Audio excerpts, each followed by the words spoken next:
Ann Harding, Dorothy Lamour, W.C. Fields, Edgar Bergen and Charlie McCarthy, Richard Rogers and Lorenz Hart, Ray Middleton, Werner Jansen, Don Amici.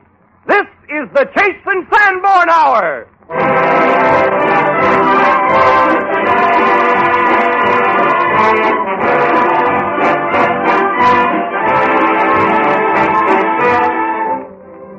This is the Chase and Sanborn Hour, and this is Don Amici.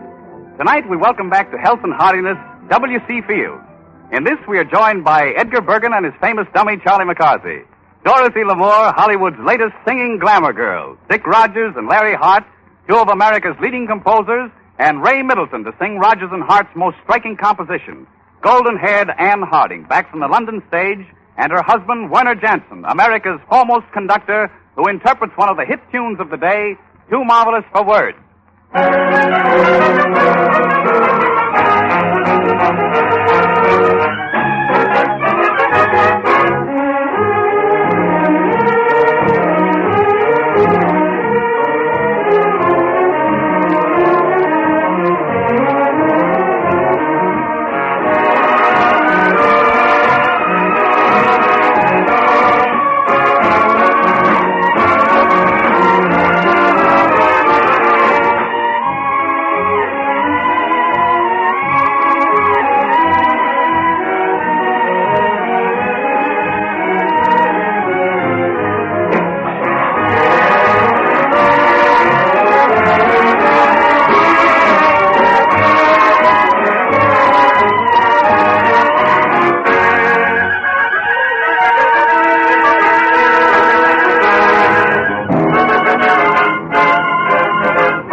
Very much. Moving along from right to wrong, meet Edgar Bergen and Charlie McCarthy. Ventriloquist Edgar Bergen brings his top-headed dummy, Charlie McCarthy, and speaks for both. But when Edgar speaks for Charlie, his own lips never move, and you'd swear that the words are coming out of Charlie's mouth. Since the first appearance on the Rudy Valley Hour just a few months ago, Edgar and Charlie have zoomed to the top of the heap in the field of comedy.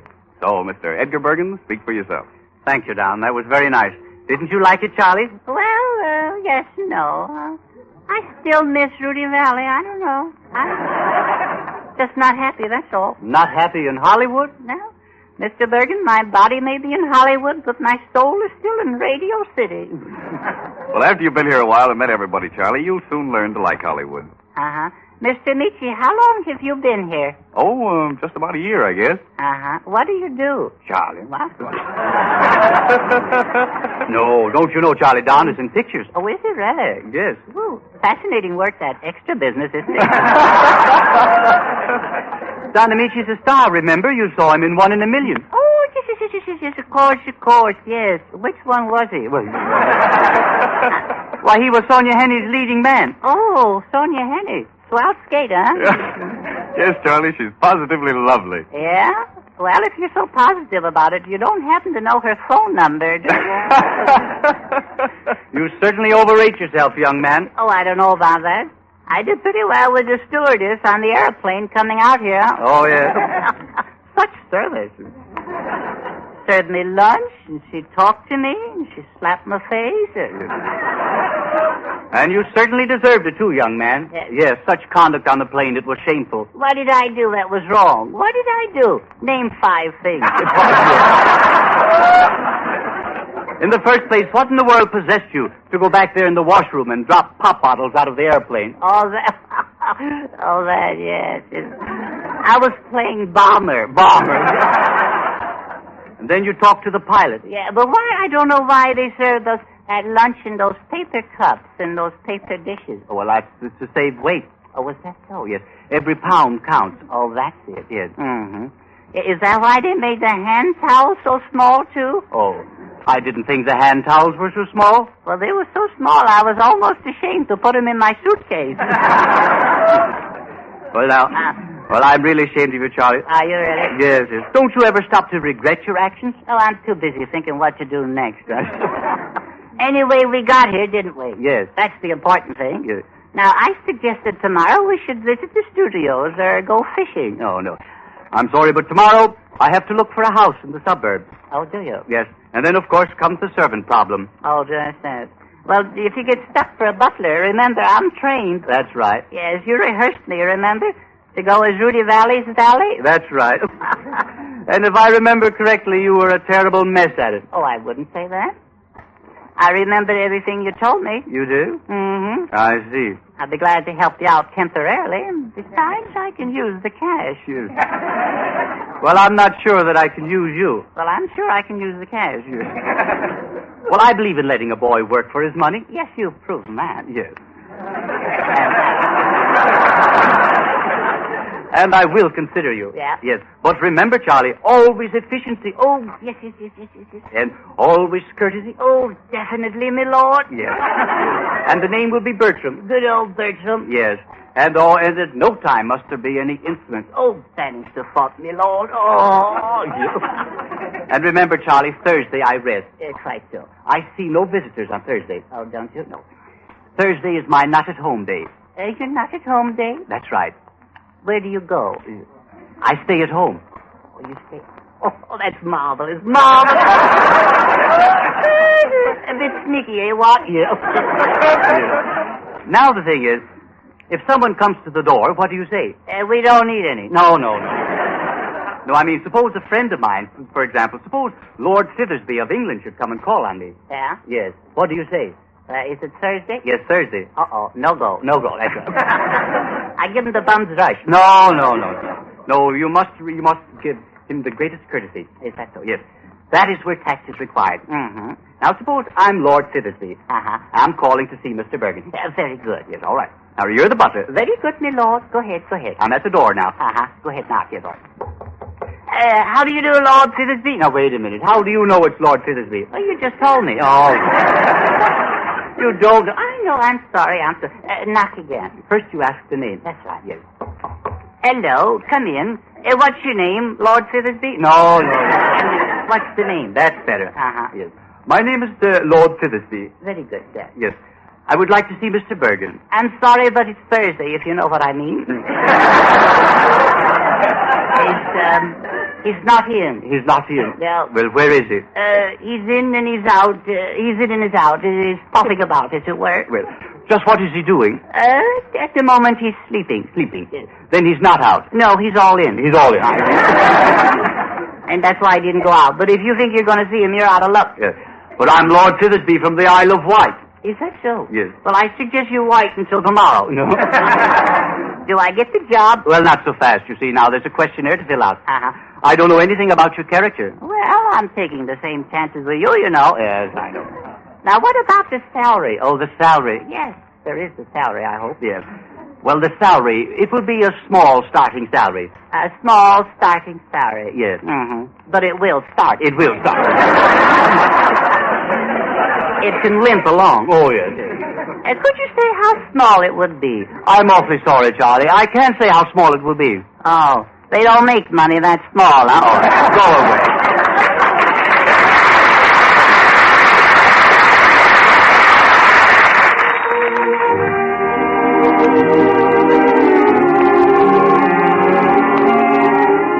Dorothy Lamour, Hollywood's newest star. Beautiful, versatile, glamorous. Yes, and in addition to that, she's not bad. She's not half bad, if you know what I mean.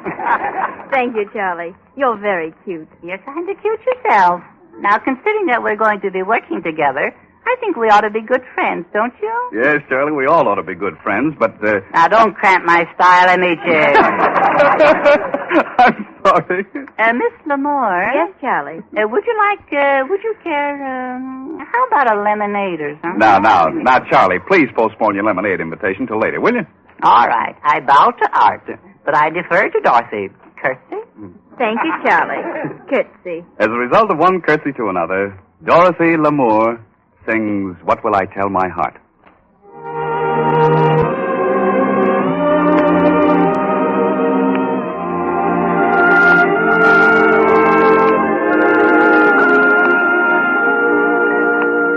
I'll try to explain to friends dear the reason we two are apart.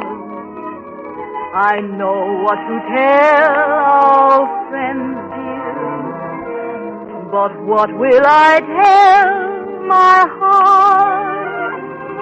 It's easy to say to strangers that we played a game from the start.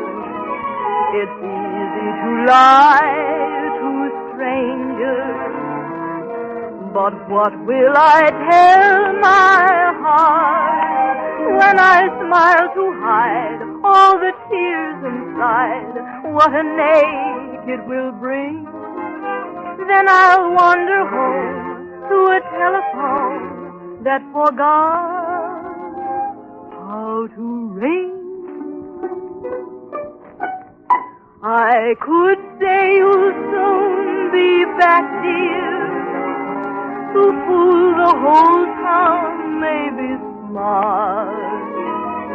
I'll tell them you'll soon be back, dear, but what will I tell my heart?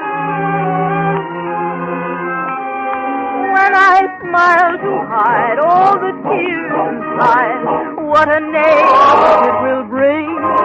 Then I'll wander home to a telephone that forgot how to ring. I could say you'll soon be back here to fool the whole town, maybe smart.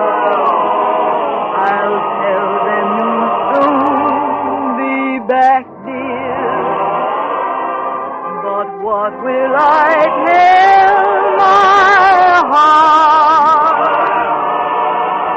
What will I tell my heart?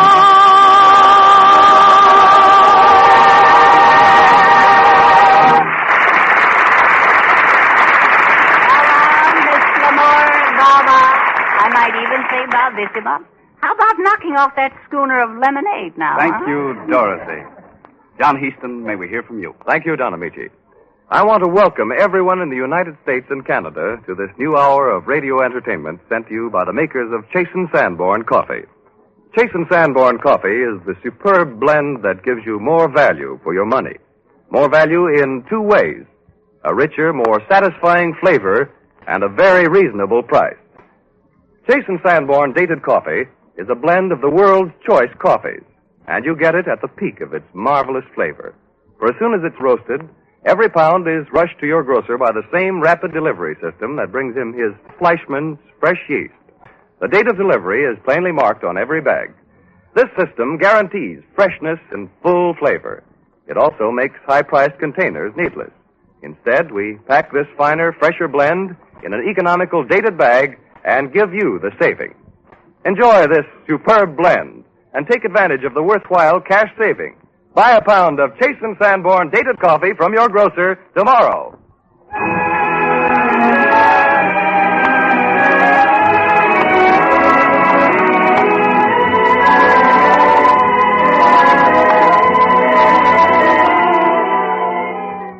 The Guardsman, one of the most brilliant plays ever presented by the Theatre Guild. Tonight, to add sparkle to Ferenc Molnar's clever lines, we give you Miss Anne Harding. It is a privilege to play opposite so great an actress and so lovely a person as Miss Harding. Thank you, Don Amici.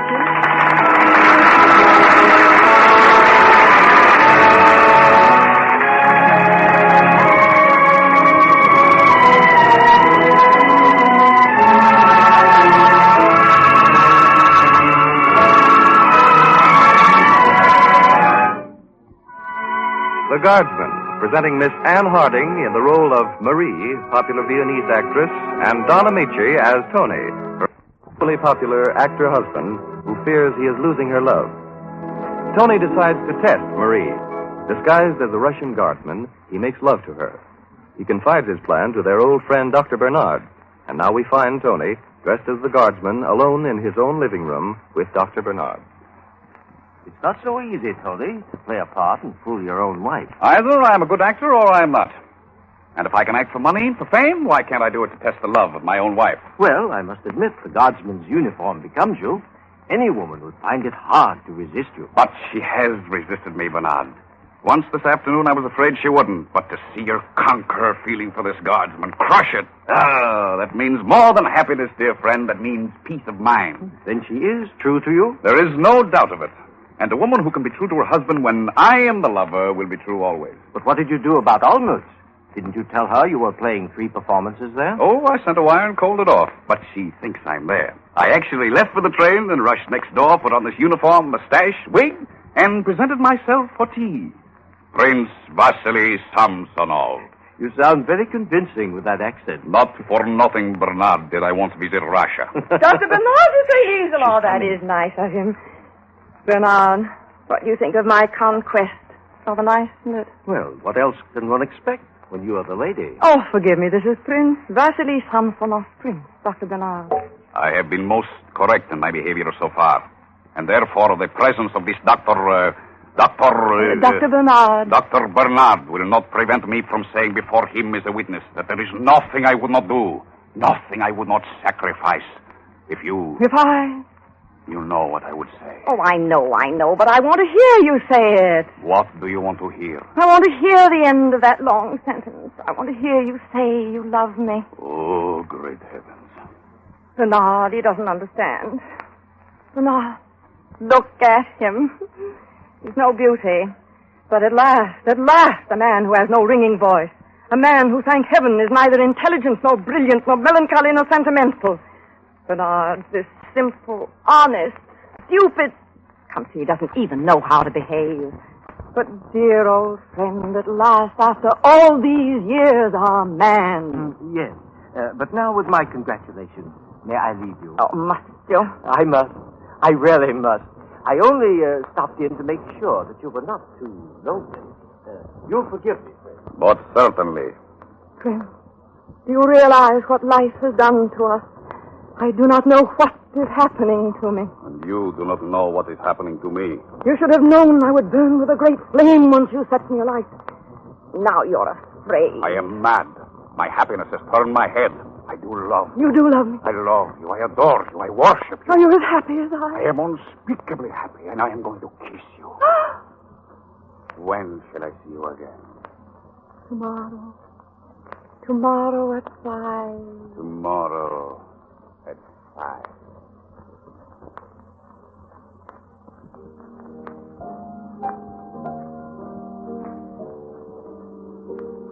Lisa, I shall want tea for 2 in glasses.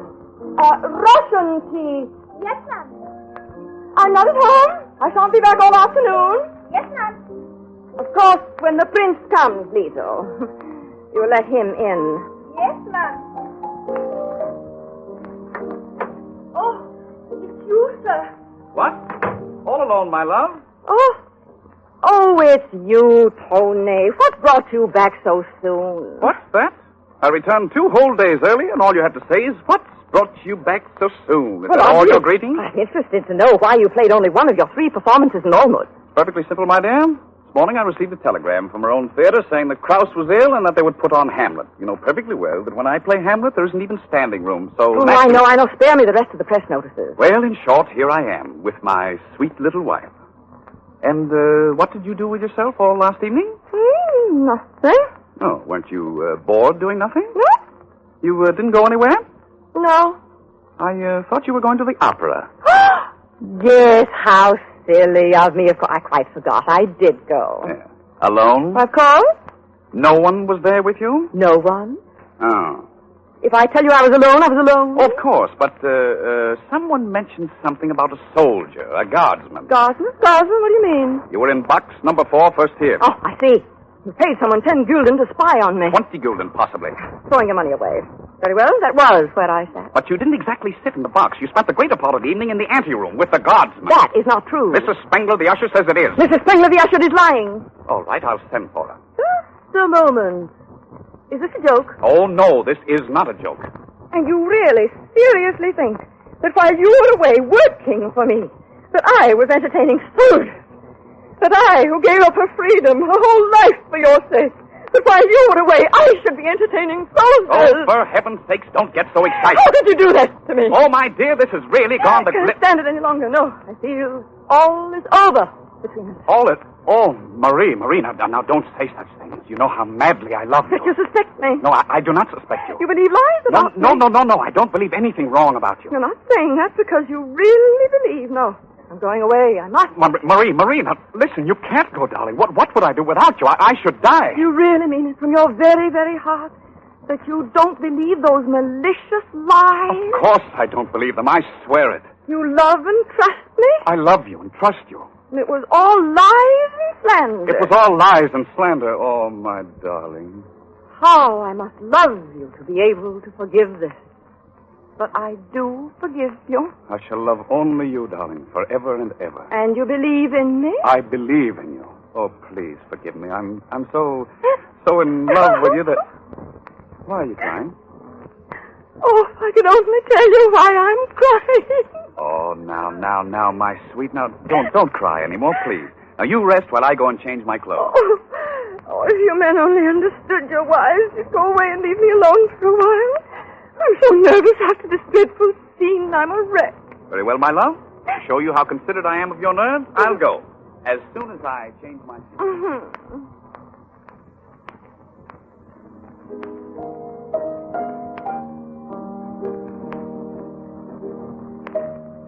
Tony, what is taking you so long? I thought you were going out. I'm ready now. Precisely 5 o'clock. His Majesty himself could not be more punctual. Oh, good afternoon, Prince. I began to think you weren't coming. Really? What does all this mean? Are you trying out a part? Are you acting? No, darling, you're doing the acting. You're even in costume. Yes, I am, and I hope you realize why. And instead of begging my forgiveness, now that you're exposed, instead of realizing that the moment has come when even your lies are of no avail, you were... What does this mean? Doesn't this guardsman's costume make everything clear? Yes, dear. Well, then what are you doing? What am I doing? I'm going on with our little comedy from where we left off last night. Comedy I've been playing for your sake since yesterday afternoon. If you wish, we can keep it up, but I really think we've had enough of it by now. You mean you've been acting ever since yesterday afternoon? Of course I've been acting. Did you think for a moment that you could fool me, your own wife, just by dressing up in that ridiculous costume and putting on those absurd whiskers? What? I knew you all the time. I don't believe it. But why not? You trust yourself to play a difficult part well enough to deceive even me, and yet you don't think I can play a much easier one, though my acting ability is fully equal to yours. Oh, now... Better, possibly? Now, let's not go into that. We are not discussing my acting. Oh, but we are. If you can play the guardsman well enough to fool me, why couldn't I play the woman who believes in the guardsman well enough to fool you? Because I simply could not be recognized, whatever you may say. Oh, you couldn't disguise your kiss. It was so entirely your own. It's impossible not to recognize it. Yes, I was afraid you recognized my kiss. And then your eyes. What was it I told you the day that you first told me you loved me? What was it I told you about your eyes? That the look in my eyes... A sweet, warm, sad look. That betrayed me. Yes. You're looking at me like that now. Well, I don't want to. Oh, but you are. And I am to believe that you recognized me the very first minute. The very first minute. Well, then why didn't you tell me from the beginning? Because I wanted you to play the comedy out to the end. I didn't think you lacked the courage to go through with it. Uh-huh. Then you do love me. You'll never put me to the test again. Never again. And you love me? Oh, I am so in love with you, darling. Oh. Why are you crying now? Oh, I could only tell you why I'm crying.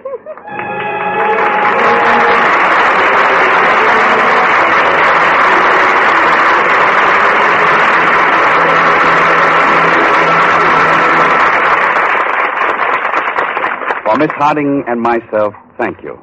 The Chase and Sanborn Hour with W.C. Fields, Rogers and Hart, Ray Middleton, Dorothy Lamour, Werner Jansen, Edgar Bergen, and Charlie McCarthy continues in just a moment.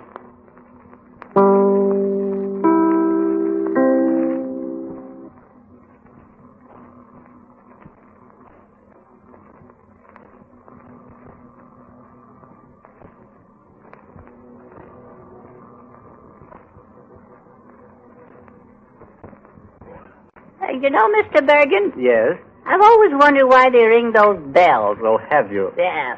You don't suppose it's to wake up the people, do you? Well, I see you're back, Charlie. Yes, indeed, Mr. Amici. Yes, indeed. I go, but I return. Yes, that's inevitable. The Chase and Sanborn Hour continues. Two of the loveliest melodies Jerome Kern has ever written are The Way You Look Tonight and Our Song, Werner Jansen and the orchestra.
the very great pleasure now of welcoming back to good health and into last circulation our friend W.C. Fields, who makes his first appearance since a serious illness which kept him off the stage and out of pictures for over a year. And now he returns fully recovered to say hello. W.C. Fields.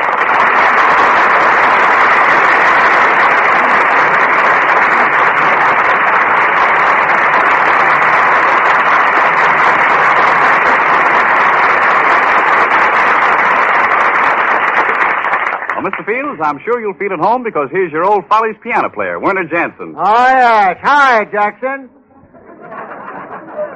I've known Werner Jackson for quite a spell. Mr. Fields, the name is Jansen, Werner Jansen. Oh, yeah, that's right, Jansen. Yeah. Hi, Werner. Cute little fellow, isn't he? What, how's everything? Mr. Fields, that's Charlie McCarthy. Oh, yeah, so it is. Hi, Charlie. How do you do, Mr. Fields? How do you do? Put on quite a little weight since I saw him last night. Now, Mr. Fields, listen. Will you tell us about the accident that started your illness? Oh, yes, half a tick. You are Mr. Bergen, aren't you? No, Mr. Fields. That's Miss Harding. Oh, yes, I see. Yes, I know Miss Harding very well. How's your partner, Miss Laurel?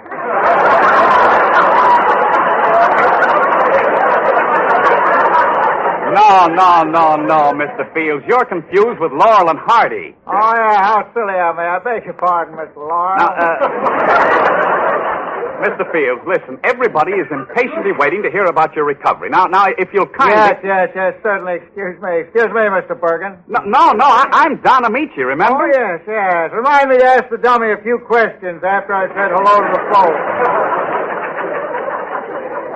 Yeah. There. How old is Charlie McCarthy? He's 12 years old. 12 years old. How interesting. I wonder if the little nipper will sing me a song. Yeah, I will if you give me $10. $10, eh? He's more than 12. Well, he's really older than he looks, you see. He was hewn out of an old oak tree. His face looks as though it's hewn out of a piece of sassafras root. How is that so, huh? Well, if they had to cut your face out of a piece of wood, they'd have to use redwood for a nose. And an ample bit of it, too, I might say. You too, eh? Charlie. All right, Mr. Fields. Now about that serious illness of yours. Oh, yes, of course. I was pretty redwood for a nose. He's a pretty fresh little punk, isn't he? Redwood for a nose.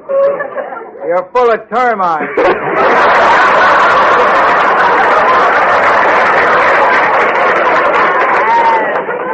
The guy is drunk. Take him away. Draw his flies. Look here, I may be drunk, but I'll be sober tomorrow, and you'll still be full of termites. I'm glad to see you looking so well, W.C. You don't mind if I call you W.C., do you? Oh, no, I guess not. No. It is a bit confusing, though. In Europe, royalty always referred to me as the W.C.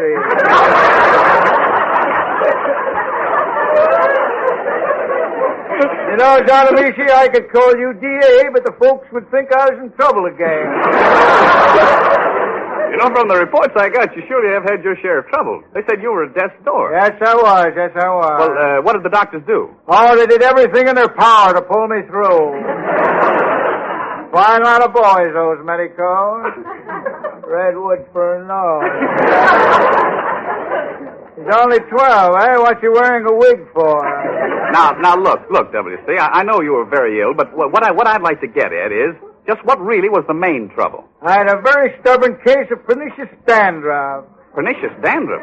Yeah. Well, isn't it a fact that you broke your neck? Oh, yes, I forgot all about that. I heard you were run over by an automobile. Yeah. Can you imagine that little rat pulling that track? If they ever carved my face out of redwood? Yeah. Use redwood for a nose. Now, W.C., please. How did you come to break your neck? I didn't come to break my neck. I came to ride a bicycle. I should have stuck to my velocipede. You were riding your bicycle and, A Paramount truck loaded with Now, props. please don't mention any names. Just say a truck. Oh, yeah, but it was a Paramount truck.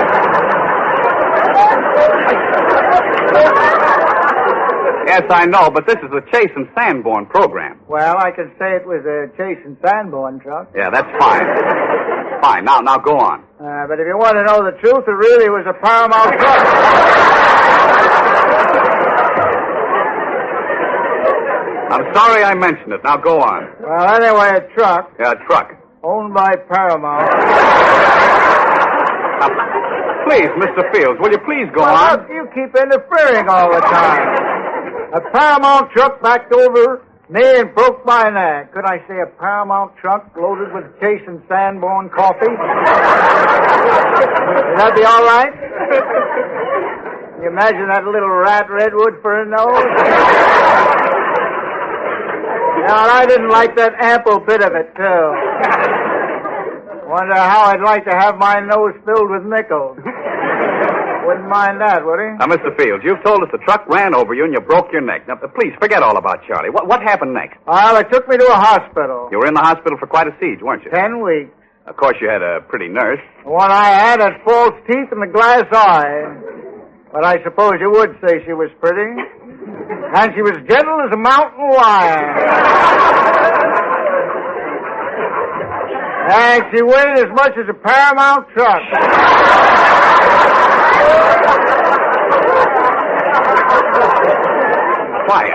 Quiet. Don't say. See, you didn't wait. See, I filled with Chase and Sanborn coffee. All right. Well, what was the doctor's exact diagnosis of your ailment? Just a broken neck? No, the croaker said I had mogo on the go-go-go. Or what is known to medical science as Ralph Aldo. Well, what does that all add up to in English? A broken neck coupled with a very stubborn case of pernicious dandruff. When you got home, something else happened, didn't it? I was ingurgitating an invigorating stimulant that I call red milk. And I slipped down a flight of stairs. Yeah, well, what was the breakage in that nonstop flight? I fractured the southernmost portion of my spinal column. And to my great dismay, I discovered I'd spilled half of the tasty nectar.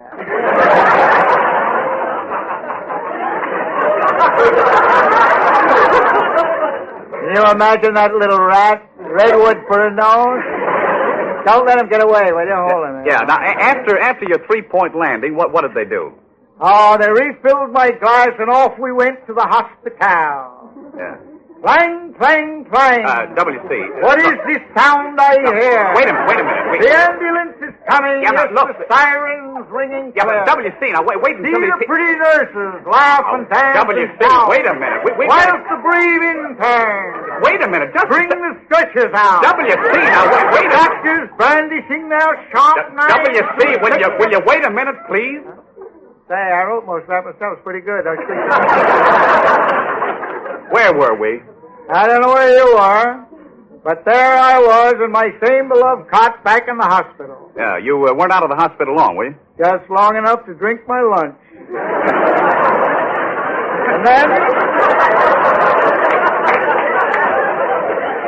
And then, Redwood for a nose. I'll take baby Leroy in preference to him anytime.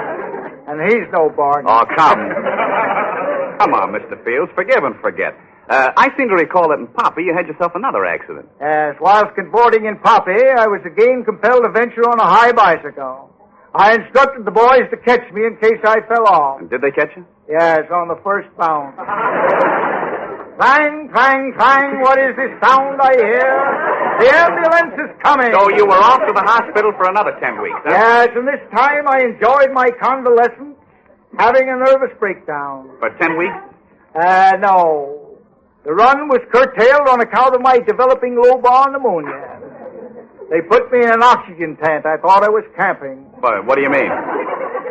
After I played 3 weeks of Fields the Campfire Girl, I returned to play out my open 2 weeks of nervous breakdown. And what next? A pulled tendon, broken left foot, Paget's disease, double vision, infected toe, more nervous breakdown. They came so fast and furious it was difficult to distinguish them from perfect health.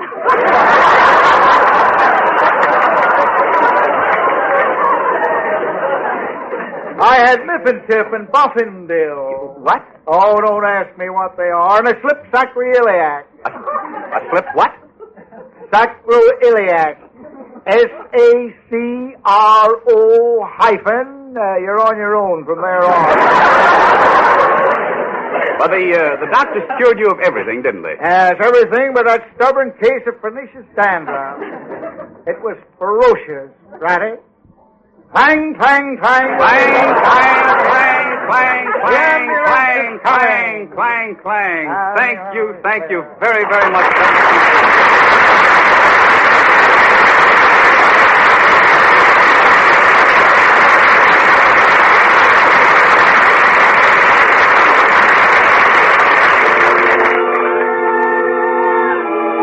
In the picture 50 Roads to Town, Ann Southern and I did a little song that's been haunting me. And they say the best way to get a haunting song out of your dreams is to sing it at people. So I'm singing this one at you.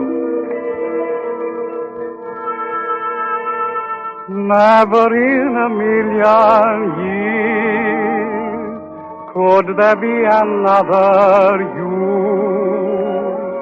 I would shed a million tears if ever we were through. Never in a million moons could you ever be surpassed. And darling, for a million Junes, this love of ours will last. There would be no world for me if ever we would part. Where I go, your name will be right on the tip of my heart. For only once in every lifetime, someone just like you appears. Is there any greater glory, any greater thrill? No, never in a million years.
If ever we would part, where I go, your name will be right on the tip of my heart. For only once in every lifetime, someone just like you appears. Is there any greater glory, any greater thrill? No, never in a million years. No, never in a million, never in a million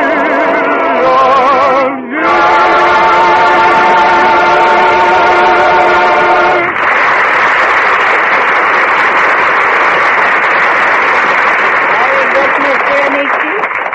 Oh, I wonder what Rudy Valley is doing in London tonight. Dear old Rudy. What a voice. What a voice. Charlie. Yes, and what a right uppercut, too. Woo-woo. Charlie, I must ask you to remember, that this is the Chase and Sanborn Hour, and the boss is not Rudy Valley, it's Don Amici. Who did he ever lick? Shape right now, Charlie, and here's my trainer, John Heaston. Thank you, Don Amici. Here's some information that can be of value to you on exactly 21 occasions this coming week. The 21 occasions are the 21 meals you'll have before next Sunday at this same time. 3 meals a day, 7 days a week. And every one of those 21 meals will be more enjoyable if the coffee you have with it is rich and satisfying and delicious. Millions of people are enjoying that sort of coffee, Chase and Sanborn coffee. And please remember, this superb blend is very reasonable in price, so it's actually an economy to serve this finer coffee. Chase and Sanborn Dated Coffee is a blend of the world's choice coffees, guaranteed fresh by our unique dating and rapid delivery system. Besides assuring freshness, this system does away with any need for high-priced containers, so we can pack this finer, fresher coffee in an economical dated paper bag and pass on our savings to you. That's why you can enjoy this rich, high-quality coffee at such a reasonable price. Try this superb blend and enjoy the cash saving it gives you. Buy a pound of Chase and Sanborn Dated Coffee from your grocer tomorrow.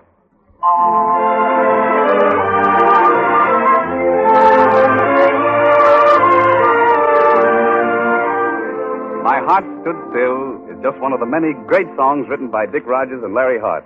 Ever since the first Gary Gaieties down to their latest Broadway hit, Babes in Arms, there's been a pungent freshness in everything they write. Their most novel musical work is the stirring All Points West. Currently, they're writing the new Mervyn LeRoy production starring Fernand Gravet and Ethel Merman. Say, Larry, which comes first in writing a song, the words or the music? Well, Dick, how do we usually answer that question? It can happen either way. And it usually happens neither way. We usually start with a title. Title was an idea. Then I write a tune to it. I write a lyric to the tune. And there we are. Yeah, well, there you are, but where am I? We're still trying to find out which came first, the chicken or the egg. Well, maybe you'd better ask a couple of other roosters. Now, about All Points West, whose idea was that? Well, a fellow named Paul Whiteman was holding a modern music concert in which he combined his orchestra with the Philadelphia Symphony. And he was putting on a series of musical stunts. Take it away, Dick. So he asked us to do something special for his concert. I racked my brain. Larry racked his brain. You see, Don, it's just a racket. Yeah.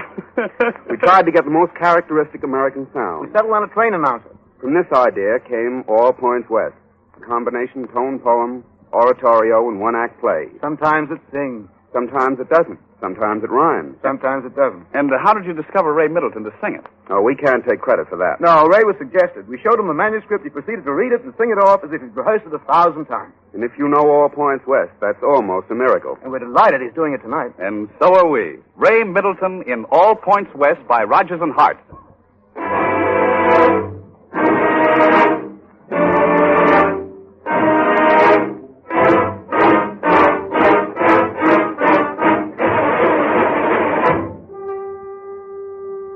Leaving track 33 at 11:27, the Great Lakes Express bound for Albany, Syracuse, Rochester, Buffalo, Erie, Cleveland, Toledo, Detroit, Kalamazoo, and All Points West.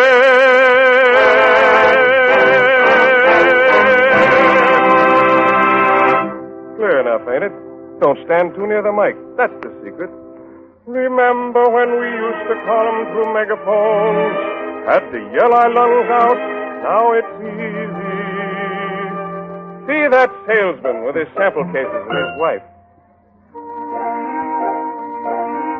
She's kissing him goodbye, a long, long trip. She's whispering in his ear, he promises.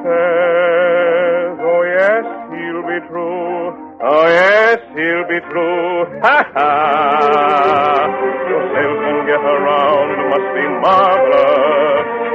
Home is where your satchel is, and fun on the train. Fun on the train. I never get in 'em. There's a mother saying goodbye to her boy. Go west, young man. She's crying. They always cry. You'll be going to get a job out there. They say there's lots of jobs for any young man out west. I ain't so young anymore, but I'd love to go. Where the breeze smells fine from the sage and pine, and the sun turns rock into gold. I have heard when you ride on the prairie so wide, you forget that a man can grow old. For the Rockies rise to the sunburned skies, and the world opens up like a fan. But for me there is dust, there is dirt, there is rust, while you go west, young man, while you go west, young man.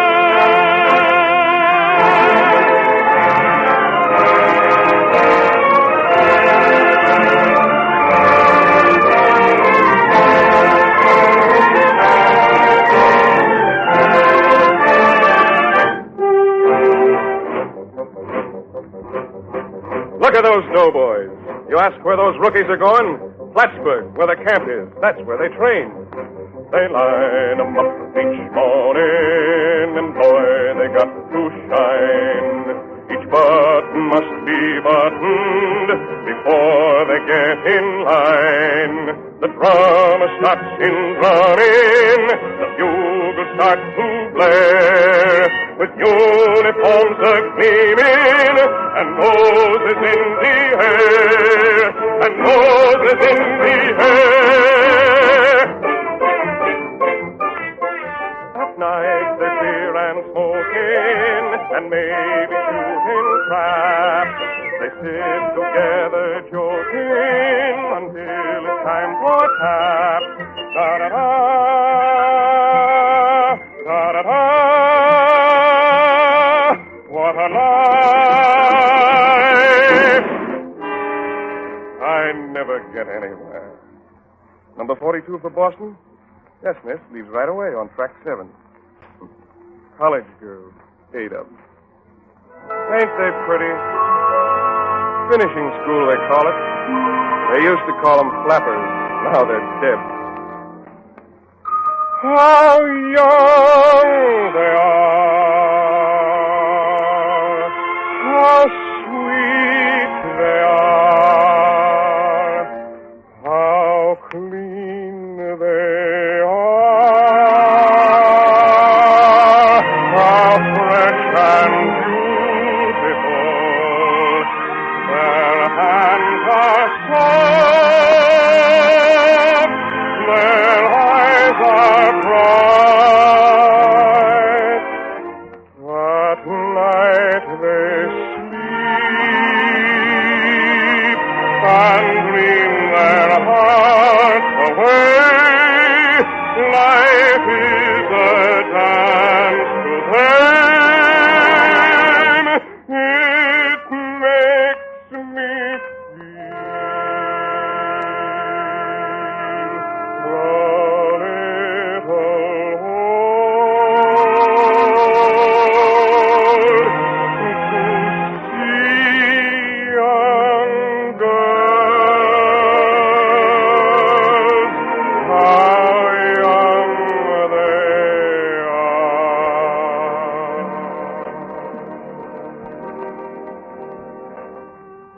Leaving track 17 at 12:10, the Honeymoon Express bound for Harmon, Austining, Albany, Rochester, Buffalo, Niagara Falls, and all points west.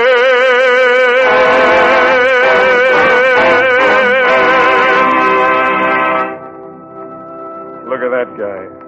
No honeymoon for him. Poor guy. He's handcuffed to a cop. Yep, a burglar. Maybe a killer. No Niagara Falls for him. He'll get as far as Ossining. Up the river. Maybe for keeps. How mad he looks. What's he mad about? At least he's going somewhere. There's a honeymoon couple with all their friends and relations. Rice they're throwing to an old shoe.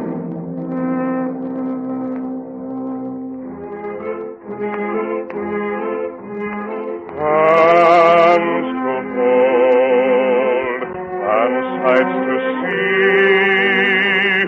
They've got the world. The world is free, speeding through the night with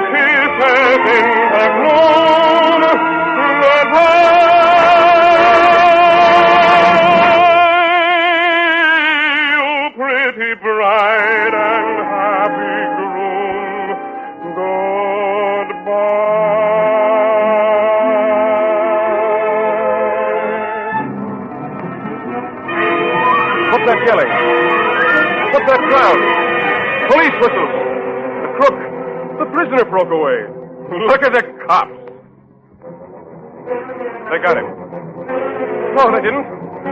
Oh, I hope he makes it. Look out. Look out. There's a cop behind that post. He's got his speed. He got away. Hurry, hurry. Cop's got his gun out. Don't shoot. Don't shoot, you fool. You'll hit someone. Oh, you fool. Why me? Here. Here. I'm going on track 7 at 12. Oh, sights to see, to go. I'm going somewhere now.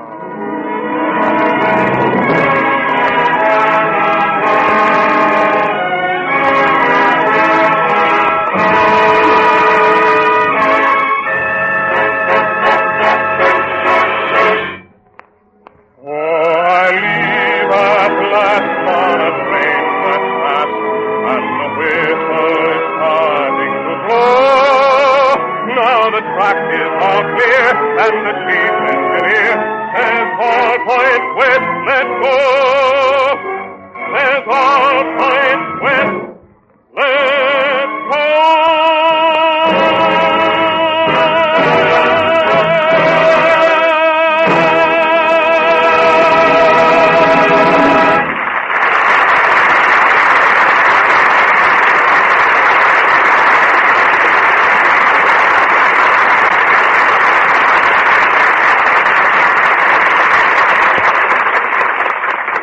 There always must be an au revoir. And I'm saying it now for our guests, Ann Harding and Rogers and Hart. For Edgar Bergen, Charlie McCarthy. I'll be back next Sunday. Yes, Charlie. And so will W.C. Fields. Redwood for a no. Clang, clang, clang, what is this sound? Thank you, W.C., thank you. And in addition, next Sunday, the Chase and Sanborn Hour will bring you Joseph Bentonelli and Carol Lombard. Not Carol Lombard. I wonder if she'd like a lemonade. Huh? Well, you'll certainly find out, Shirley, because she'll be here, and so will the rest of us. And that means W.C. Fields, Dorothy Lamour, Werner Jansen, Edgar Bergen and Charlie McCarthy, Joseph Bentonelli, Carol Lombard, and yours sincerely, Don Amici. Until next Sunday at the same time, au revoir.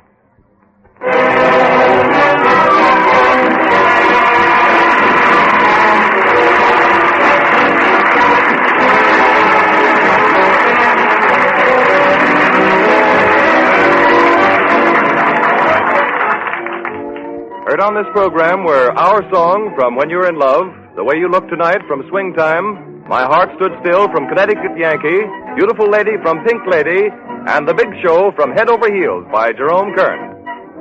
Next Sunday at the same time, same station, Don Amici, newest 20th Century Fox star, will introduce another Chase and Sanborn Hour with W.C. Fields, Dorothy Lamour, Werner Jansen and the orchestra, Edgar Bergen and Charlie McCarthy, Joseph Bentonelli, and Carol Lombard. Be sure you're listening next Sunday. The National Broadcasting Company.